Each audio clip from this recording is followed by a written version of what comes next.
मानसि थगायस्लायबाय नों लाजिना लाजिनाय खियावबो गैया हासुदैयावबो गैया नेता बे बिजाबजों बिनो गाज्रि खोथा नङि खोथा बुंलाबायो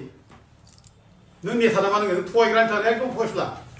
नोङो ट्रेक्टरनि दा माबा ड्राइभारा नोंसो अमर सिंह आरो दावराव देख्रेब बिथांमोना दिनैबो राजखान्थि दोलोनि सुबुं आरो राजखान्थि दोलोनि सोरबा सुबुंजों जोंहा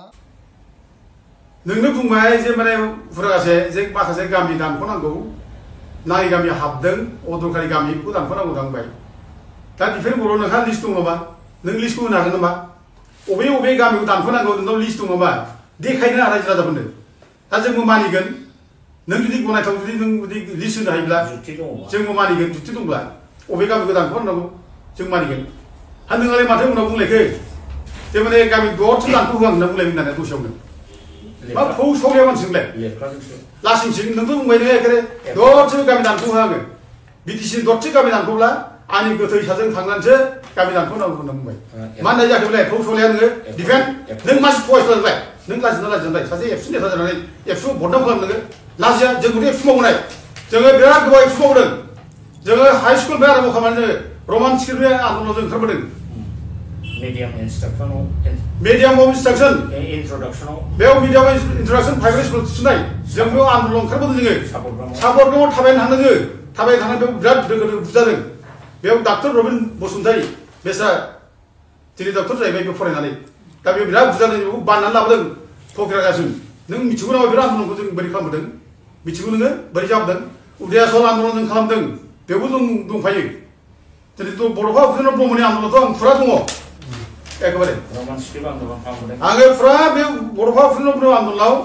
आं सेन्टारासै दंमोन बड'फाया आंजोंनो थाफादों जाफादों जेराव थादों बियो आन्दलनखौ जोंनिफ्राय स्टार्ट खालामदों अबाव जोंहा कन्ट्रिबिउसन गैया होनखो नोङो मानो गैया जाखो जों दङ रमान स्क्रिप्टआव दोखो दोखो बुजादों मिथिगौ नोङो बड'लेण्ड मुभमेन्टआव बड'फा उपेन्द्र ब्रह्मनिया बड'लेण्ड मुभमेन्टआव आंहा मा कन्ट्रिबिउसन दं रायजो राजा मिथिदोंना जेल जादों खननै नों मा खनसे बुजादों पुलिसजोंलाय नों खनसे एसे जा पुलिसजों नोङो खियावबो गैया हासुदैयावबो गैया नेता बे बिजाबजों बिनो गाज्रि खोथा नङि खोथा बुंलाबायो नों नेता नामा नोङो थगायग्रानि थाखाय एकदम फयस्ला नोङो ट्रेक्टरनि दा माबा ड्राइभारा नोंसो एकदम जोंथ' रावनिबो पार्टिजों जेबो सोमोन्दो गैया नों ट्रेक्टरनि ड्राइभार नोङो ट्रेक्टरनि ड्राइभारखाय नोङो ट्रेक्टरनि जानाय खोथा बुंबाय थायो नोङो सरकारनि नोङो स्पक्स पार्सन जानानै बुंबाय थायो नोङो दिनै बे गामि दानख'नाय बाथ्रा बुंदों नोङो दा दाखालि बुंलायबाय नोङो मोनसे खोथा गोदानै जे बे माने गामि दानख'नायनि लिरनाया लाबोनाय सुथिया लाबोनायनो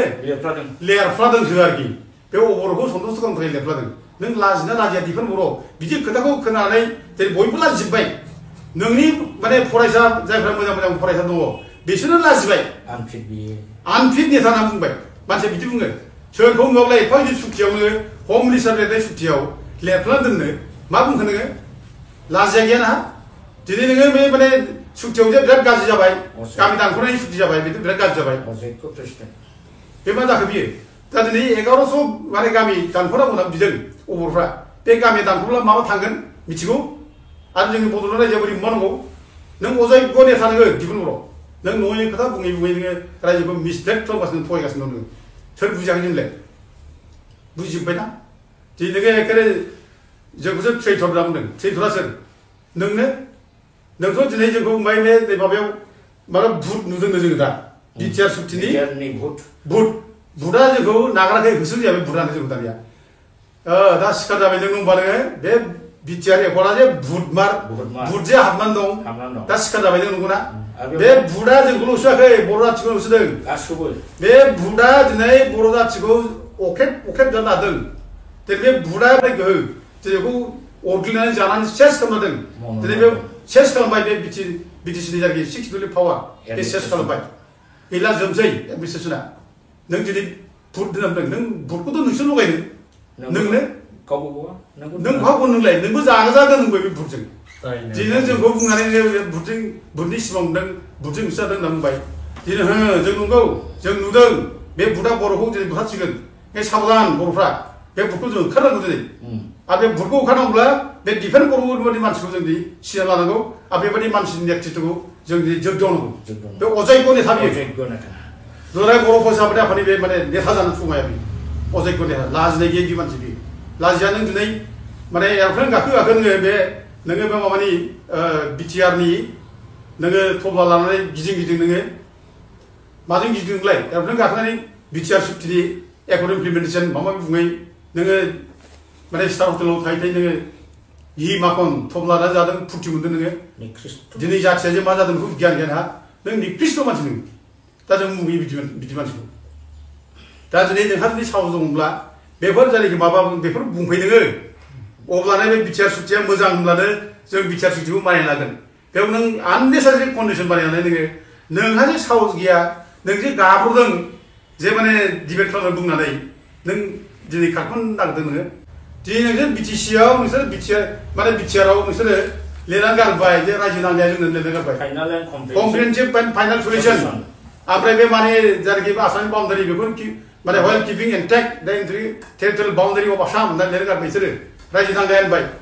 दा बड'फा उपेन्द्र ब्रह्मखौनो फाननाय जायाखै नोङो बड'फा उपेन्द्र ब्रह्मनि मान सन्मान सेस नों बिनि आदर्श सेस आरो नोंनो लाजिया दिनै बड'फा बुंनो नों बड'फाखौ नुवाखैबो नोङो सिनायाबो नोङो जाफानबो मोनाखै नोङो आरो नों बे मानसिया दिनै बड'फानि खोथा बुंफैनो लाजि रोङै